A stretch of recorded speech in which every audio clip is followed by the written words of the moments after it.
And now, from beyond our dimension, this is the JeffMara podcast.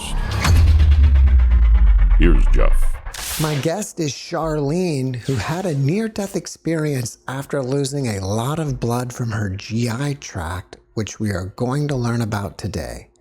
Charlene, thank you for joining me and welcome.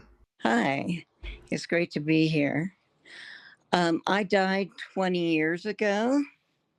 I had my mother visiting from out of state, and I got up to go to the bathroom and had a big pain in my gut, and the toilet was full of new blood and old blood. So I'd been bleeding quite a bit. And as a nurse, I knew I did not have time for an ambulance. So I told my mom, "You have to drive me real quick." Got to the ER. The nurse told me to sit down and wait my turn. And I said, "No, I'm a nurse. I can't wait." And she rolled her eyes, took my blood pressure, and rushed me to the back. And when I laid down and they took my blood pressure, I heard the nurse say 30/0. Well, then I lost hearing. There was a buzz. Everything went black and white. And then all of a sudden, my vision closed like a book, which was interesting because my mother was at the foot of my bed there. And so that's when I died. And I never would have made it if I wasn't in the hospital. I immediately went into that brilliant tunnel of light that people talk about, similar to what you show in your podcast, except there was no darkness, just billions of tiny little lights. The peace is beyond understanding. I can't even explain. No human fear, anxiety, pain, all was gone. And I said to myself, wow, I died. I really thought I'd be older, but this is really cool. And then I had my life review, and it's interesting. I had no memory of anything bad. All my memories were good memories, which is strange because I had a lot of bad stuff happen in my life. And then I had no idea how I died, but it didn't matter. The sense of peace and just amazing.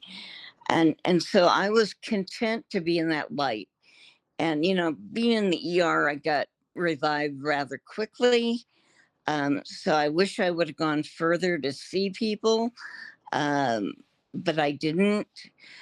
Nonetheless, it was an amazing experience. And while I was dead, the nurse, every once in a while, I'd heard the nurse say, "Open your eyes." And that would pull me a little bit out of the light, and I would pull myself back because I didn't want to leave that feeling of pure love, pure light. And I knew I was on my way to God. And I didn't want to leave. And the thing is, I had a really good life. I had family and grandchildren, yet I was content with going. But it was not my time. And one of the times when the nurse asked me to open my eyes, I said, "Okay, I'll do it just to appease him, and then I'm going right back because I'm not staying here." Well, I opened my eyes, and when I closed them again, there was darkness, which meant I was done with my near-death experience. I woke up to my blood was all over the place, on the walls, on the people. It just was horrible. And my arms were outstretched and they were starting IVs. And, as a nurse, I knew I had coded and that I had died. And I came back and I spent the next week in intensive care. And the experience was so personal and so deep that I couldn't share it for a long time. After about a year, I told my mother. And other people I told, it almost made them worry. I thought it would bring peace, but it does bring peace. And I have found my purpose after my death is to help people that are either dying or have lost a family member, who have, and in, and anyhow, that's been a gift because as you get older, you're not needed as much. And now I feel extremely needed. And the message I give changes people's lives because they can go into death without being afraid. And my little statement is the most amazing thing that will happen in your life is death.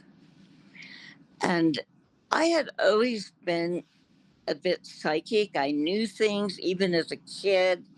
It kind of spooked people out. Well, after I died, that was a gift I was given to be more profoundly psychic. And then I became a medium, which means I connect with people on the other side. And I've done hundreds of readings for people, and especially mothers who have lost sons. And about a year after I died, my youngest son died at the age of 21. So I knew what he went through, and I knew he didn't suffer, and I knew it was an amazing experience for him. And I've done a lot of sharing of that. Um, I will know things. Like I was doing a reading once, and I told the woman, I don't think your son died of what they said he died from. I believe he died from hitting his head on a table. And she goes, oh my God, yes, when he fell, he hit his head on the table. And I go, but a woman pushed him. And she goes, oh, we thought that might have happened. So his girlfriend had pushed him, hit his head on the table, and knocked him out, and he died. And it just amazes me when I do readings. It's like, how do I know these things? Another interesting thing that happened after my near death is about 6 years ago. My boyfriend died unexpectedly, and suddenly it was very, very sad. And I miss him every day. And about 3 weeks after he died, I was in my chair crying because I missed him so much. And suddenly I felt like I wasn't alone. And I looked up, and there he stood, about 4 feet from me, solid as any person. And he had been cremated, so his earthly body was gone. And his heavenly body was like the best version of himself. He looked healthy, he looked strong, he looked about 45 instead of 67. And I was in absolute awe. And I blinked my eyes and shook my head, and he was gone. And I never felt so much peace beyond dying. It was a gift, it was a wonderful gift. We had an agreement that whoever died first would try and let the other know that everything was okay on the other side. Well, I never expected a full body apparition, but that's what I got. And I think the only reason I got that is because of my psychic medium abilities. And so, yeah, that's been my gift, is to help other people. And recently, my brother died, and I saw him a couple days before, and I reminded him of my experience. And I said to him, you're going to experience the most amazing thing of your life ever. So I leave people with that hope, and especially people who have lost their child tragically. And, they think of oh, my child died, remembering the car accident, the pain. No, no, no. They don't remember it. They're in pure, perfect peace. And the instant they died, they were in that light. Anyhow, it's been more than 20 years, but it still really, really touches me a great deal. So thank you for letting me share. Charlene, thank you for sharing your experiences. What caused you to bleed so profusely? Did you have some kind of ruptured artery? They were ruptured small blood vessels, caused probably by hormonal changes. And so all these tiny blood vessels in my GI tract were bleeding. And until it got to be a certain amount, then I passed it. Um, it happened to me before, but never seriously like this. And I knew I didn't have time for an ambulance. I knew I had to get there. And, within moments, I died after laying on the table. While you were in your life review, were you accompanied by another being? I wish I was. I really wish I would have died for a longer period of time, because I think I would have seen maybe my dad or mom or somebody that I would long to see, and I would love to have angels, but I didn't. So my death experience was rather generic, the tunnel of lights, and it's interesting because I was traveling into it as it was rushing past me. So, yeah, I felt like I was there for half an hour, but I bet it was a matter of minutes. And, I waited to tell my story so long that I didn't have a doctor or anybody to go to ask more questions. And I know people do see heavenly beings, and I wish I would have gone far enough. But next time, I don't plan on coming back. While you were in the tunnel, you mentioned that you saw millions of lights. What do you think those were? In a way, I'm wondering if they're souls. I mean, billions. Uncountable. And also, the tunnel was so bright that my earthly eyes would have burned. But my heavenly eyes could see, and they could see each little tiny little light. And yeah, maybe it's souls. I don't know. But yeah, I wish I would have seen something, because it was an awesome experience. I can't even explain the peace.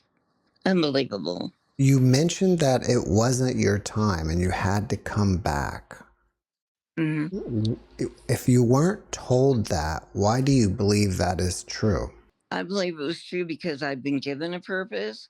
I was needed here. I have a bunch of grandkids that needed me, especially one of them. And I've been needed to help people who are dying, who have lost loved ones. And that's given me a great amount of purpose. As you get older, I was no longer a mom. My kids have grown up. What is my purpose? And so it's not something I tell everybody, because some people, they don't get it. I'm not sure what it is, if it's fear, but if they need to, excuse me, if they need to find peace, that's what they get from my story. And a friend of mine, her child was killed in a car accident. Four people was killed. The car hit the tree and blew up. And at the funeral, she told me, the last memory my son will have on earth is this horrific accident. And I was able to tell her, let me tell you my story. He does not remember the accident. He had no pain. He was immediately taken into the light, and it gave her so much peace. And that was the first time that I knew my life purpose from then on was to help others. And that has happened. When you were on the other side, I believe you completely forgot about this body and this life. Is that correct? Not completely, because in my review, I went through what I accomplished, and I told myself, wow, you did a good job. And yeah, there was no memory of anything bad. I knew I'd been divorced, but I didn't remember the bad parts of it. Um, yeah, it was amazing. And I feel like it was a gift from God saying, you did good, and your reward is to not have to carry these burdens any further. What do you find inspiring about your experience? Well, I think, knowing that when we die, there's something more. I can't exactly tell you what it is because I didn't go far enough, but I know what it is because I was there and I knew the beginning. I knew the first leg of the trip was so amazing. And there aren't words. The peace, the love was every cell of my being was alive in this heavenly place. Um, and I do have a faith, and I just didn't realize how amazing it was going to be. And like I said, there's no words. Can you compare the reality of our current world to the reality of the other side? Well, the reality of our world now is our human bodies, which the moment we're conceived, we start to die. Our bodies get old, they start to break down. I'm older now and I can see my body starting to fail me. The difference in the heavenly place is that all that's gone and we become the perfect version of who we are. And I have an idea of what that is. Um, what time in my life I felt was like a high point in my life. So the thought that I would be rescued from all my pain, all my sorrow, everything bad, to have that gone. And I don't know if it's a reward from our creator. I felt like it. Um, and I do believe that God is called by many names. And so I think we each experience our own experience. The tunnel of light seems to be the most common. Um, and I can't wait to go there again. About a year ago, I had some really bad pain and I thought I was dying. I was waiting for the ambulance and I was saying, okay, God, just get me to the point where I'm not afraid, I don't have pain, and I'm absolutely in glory again. So, yeah, it's something I'm anticipating in the future. I don't know what happens when I'm past the light. I have an idea that it'll be my perfect place, which would be a cabin by a lake, surrounded by everybody I love. I don't know what it's going to be. I don't know if we're reincarnated. I don't know. And I think we need to say we don't know until we know. And I do envy people that were in that light and they ended up seeing angels or loved ones. I wish I'd gotten that far, but I didn't. I do believe that we're each have like spirit guides or angels, whatever you want to call them, and I have two.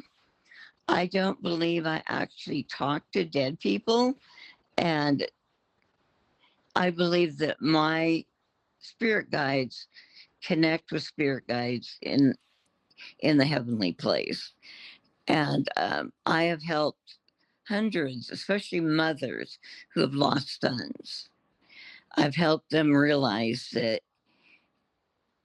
death is not the horrible thing they feared for their child, that it was amazing, and that everything about our body here that was bad is absolutely perfect. I'm not sure if I was in a body when I was traveling. I didn't have a concept of it. I was me. I don't remember my name. I wish I could tell you more, but next time, yeah, I'm going to stay for sure. Has the memories of the experience faded over time? It's like it happened yesterday.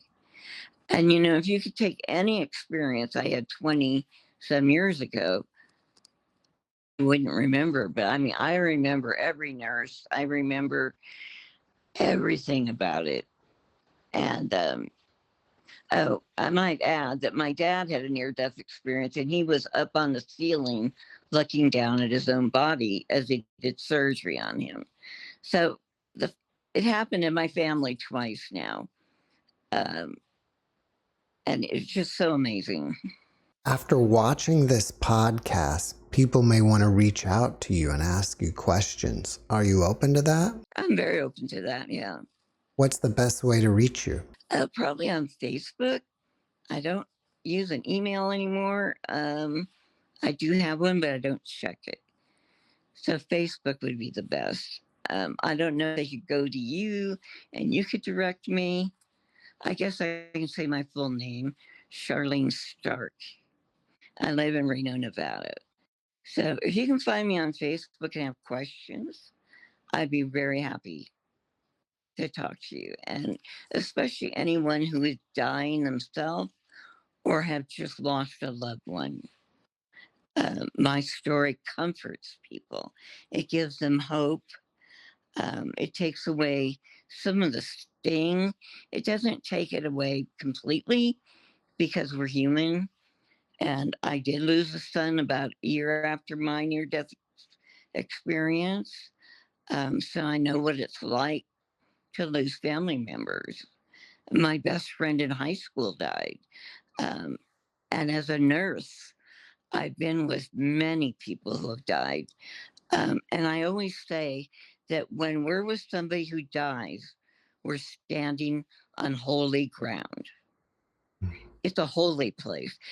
And to stand there while their soul leaves the body, I get chills right now thinking about it. That I've been gifted to be with a lot of people, even family members when they pass. And a lot of people are scared and think, okay, what I don't know what to do. And I just say, sit and hold their hand, talk to them, sing to them, tell them, all that you love them. Don't be afraid that you literally stand on holy ground when somebody dies. Charlene, before we finish up, can you leave us with one last positive message? That would be the most amazing you will ever experience in your life is death. Charlene, thank you for that message, and thank you for being my guest. Thank you. Thanks for watching the JeffMara podcast. I really appreciate you. Another way to show support is through YouTube memberships. And if you do, there are loyalty badges and other perks depending on your level of membership. All you need to do is click the join button underneath the video to find out more. Thank you for your support.